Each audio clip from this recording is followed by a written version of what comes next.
In today's video, I'm going to teach you how to group objects in Miro. Grouping is a quick way to keep related elements together so you can move and manage them as a single unit.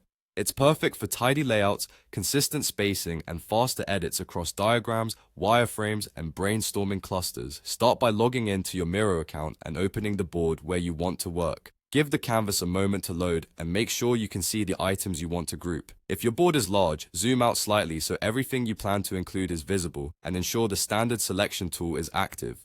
Next, select multiple items by holding the Shift key and clicking each object you want to include. In Miro, objects can be shapes, text boxes, sticky notes, images, icons, or any element on your canvas. You'll know an object is selected when it shows a bounding box with handles. If you accidentally pick the wrong item off each item, keep holding Shift and click it again to remove it from the selection. Take a moment to confirm you have exactly the elements you need highlighted. This will ensure your group is clean and intentional. If the items are close together, it can help to zoom in slightly for precision. Once your items are selected, look for the floating toolbar that appears just above or near the selection. Click the Group Objects button. The icon typically looks like multiple boxes inside a square frame. If you don't see it, double-check that more than one object is selected, as the grouping option only appears with a multi-selection. Clicking this button tells Miro to bind those items into a single, manageable entity. You'll notice a brief visual blink or highlight confirming the action.